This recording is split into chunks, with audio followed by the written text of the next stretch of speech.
Hey beekeepers, welcome back to the apiary. Who knows what we're going to be doing today? Well, I do, because I'm the one here. So I thought I'd bring you guys along. It's a really nice day where the morning's cool, there's a lot of fog. Once it lifts, it's a nice, clear, sunny, crisp day. So I thought I'd work before we got a little bit sunnier, and we would give these girls here a look at and see how they're coming along, because we're in between flows right now.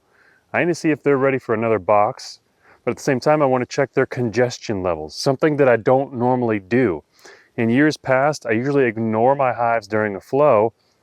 Then we've got that lag time in between before the second flow, and all I do is harvest and then I leave them alone. But I have found that management style is not working for me, because my girls end up getting congested.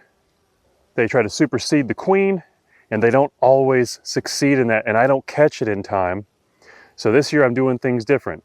So we're going to be looking at their congestion level, relieving it, and then topping them off with a super before we leave. So stick around.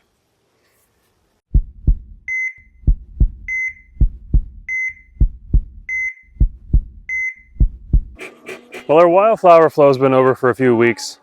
I've harvested that. It's donkey time.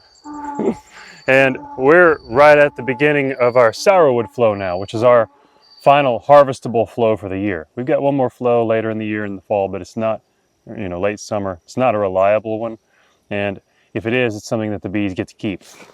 But right now we're thinking summer flow, and we need to see if these girls are ready for a honey super. This is a swarm that I caught from one of my own colonies. Made a video on that. I'll link it up here. That was a fun thing. I showed up in the yard and this hive just started swarming, and we stuck with it, and eventually they landed in a bush just up here on the hill, shook them, and then relocated them here that night, and they've been here ever since. Quick check for the queen on the underside of the lid. She's not there. A little bit of smoke in here. You know what's weird, sometimes when you put a box on bees, you space the frames a certain way, and then you open it next time and somehow the bees have pushed things around. They've created a wonky space here, and they've started drawing out the worst comb ever. So thanks a lot, girls. More work for the beekeeper. I'm gonna peel off some of this old wax moth cocoon. They've already hatched out, so they're not even in there anymore. Put this frame to the side. Let's see if we can get this frame out and show you what they're doing. And of course they've got brood in it. Instead of making it on the frame, they just built it off of the frame. Way to go. They're whitening up that a little bit. To disrupt this, I'm going to turn this around. I normally would scrape that off, but it's got brood in it. I don't like dividing up their brood either. Let's see if we can get that more towards the center. Nah, it's too much to deal with right now. Oh, sometimes the bees make me not want to do anything. Okay, tighten these frames up a little bit. Then we're going to get rid of this. We're going to take this box off just so that we can look down in their bottom box, which is the one I caught them in. That's why I've got a medium on the bottom. I didn't have a deep available at the time. Sometimes when you're catching swarms, you just deal with what you've got rather than let that swarm fly away. Okay, that looks better. Next box off. Let's check out this medium super here. Nice box of bees, mostly on this side. We're going to get our frame perch in place, and the goal here right now is to see what the structure is frame by frame of their brood. In other words, where's the capped brood? Where is the open brood? So I'm looking for congestion. They're not congested in this upper deep, but I want to see if the queen and her laying ability is congested down here in this box. All right, so far our first two frames, they're just putting nectar in. We got those on the perch, room to work. Now we'll probably start getting to brood here in a frame or two. Yep, so right here we've got all three stages of brood. This is primarily an open frame of brood. So I'm going to say already this side of the box is not congested. Congestion would be if there were capped frames of honey and capped frames of brood where the queen just couldn't lay, and it kind of caused her to one side in the box. And the reason I'm concerned with that and want to be able to alleviate that is for optimum queen pheromone dispersion. So here we've got a mostly capped frame, both sides with a little bit open brood. So open, capped. Let's see what we've got next. And if I've determined that they're a little congested, I'll show you the way that we would manipulate these frames to relieve that congestion. So there's another capped frame. So although this one is open, these two are capped. So if the queen's over here, she's not likely to cross over these two frames to come looking over here. She likes to stick around her retinue and nurse bees, because those are the ones that take care of the babies she's laying. Here's another capped frame, mostly capped, a lot of pollen in and around there. Let's take a good look at that. You see that glossy look on the pollen? That's what people call bee bread. That's when you know it's ready to be used by nurse bees feeding brood.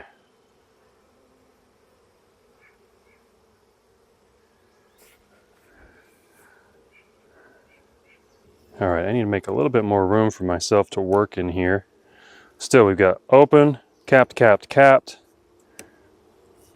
So we do kind of have a lot of capped brood. I know the queen has worked her way up into that awful looking deep. Mostly capped. Some older larvae, not yet capped. This one's mostly open. Good frame to find the queen to be actively laying on because it's open brood. A little bit of capped. Let's give the once over for the queen. Don't see her. Maybe she'll be on the next frame. Maybe she's not even in this box. Oh, that's heavy. Okay, so we got some capped honey on this side and incoming nectar. Over here we've got capped honey crowned on the frame, and then we've got some open spaces here with some bee bread and empty cells where it looks like we probably had some brood and it's emerged. So here's what we're going to do to kind of rearrange things and manipulate things in a non-congested way and give the queen room to lay in this box so that her pheromone is dispersed optimally. All right, so I've got a wet super here. This was freshly extracted from wildflower, and now we've got frames ready to go back on the bees. They'll lick this up. They'll love this inside the hive. In fact, this frame, I could not get the honey to spin out of this all the way. It was some thick stuff. So we're going to be using these frames and these frames. This is going to go on top of this one, and then the deep on the very top. Trying to get the bees worked out of this deep eventually. So hopefully, if we find the queen, we can exclude her down below so I can get this deep worked out of the system and correct this wonky comb eventually by getting the brood out of it. Let them store honey. I can harvest that honey, and then it's mine to fix. And then I can put it back on bees next spring. But in the meantime, we're going to work over here between these two boxes. I'm going to take out the two middle frames, put those somewhere where I can still get to them easily. And I'm going to take our two honey frames and put them dead center of this box. It's going to be the upper box, the second box up. So there's one, and I believe my other one's on the perch here. There's two. And what I'm doing is I'm making room in this box for me to be able to spread things out. Now I'm going to take my capped brood and take it to the wall. All right, so this was open brood. I don't want to move that one. Let's see, what was this one? This was a good frame of capped brood. In fact, I'm going to take the majority of the capped, position it outward, and the idea is something you will see soon. Here's the next frame of capped. All right, I'm going to go right up against this one. So now I've got two capped against the wall. Now I want to create or reposition two frames of capped brood against this wall. I believe these two were. Yes. Indeed. Now, one thing, if I do find the queen, I don't have any excluders on me right now, so I'm not going to worry about that part of this management right now. All right, now I've got 2 frames of brood, capped brood against this wall. That gives me 2 frames left here, and it's primarily open. That's good. I want that next. And let's see what this one was. Primarily open. This is perfect.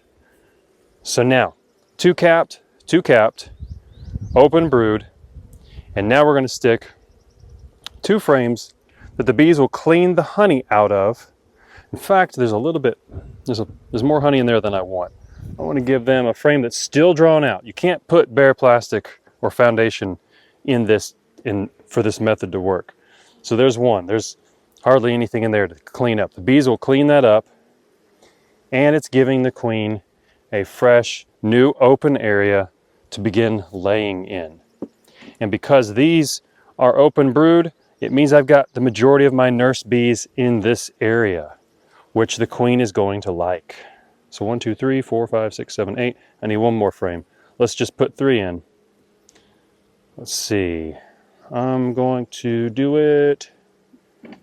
Not this one. It's not drawn out enough.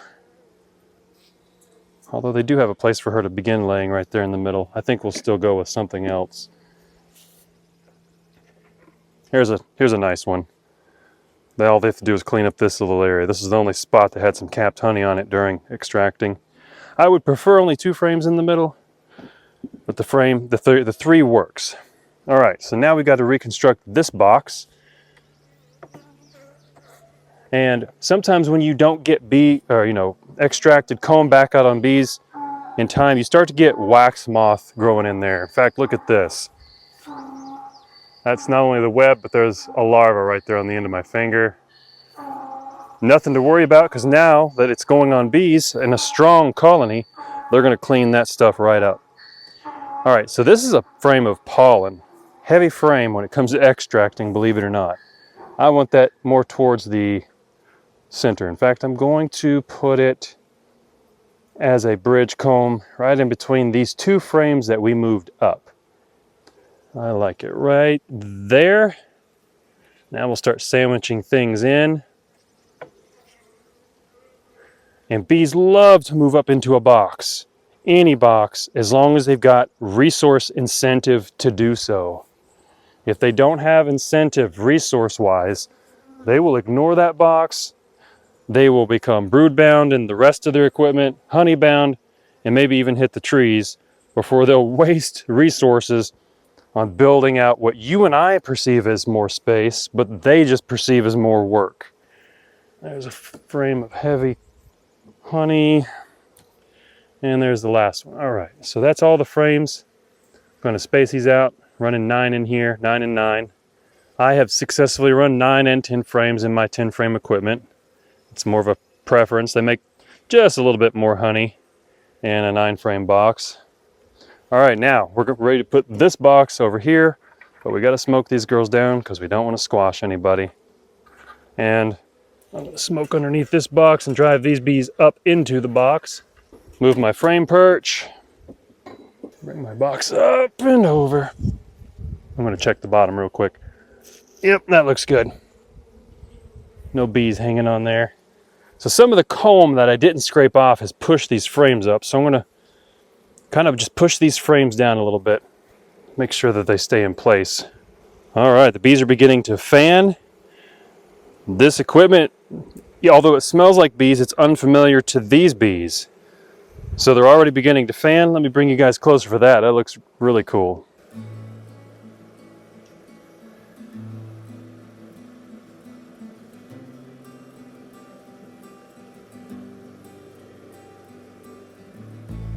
And you notice also they're starting to all march in this direction.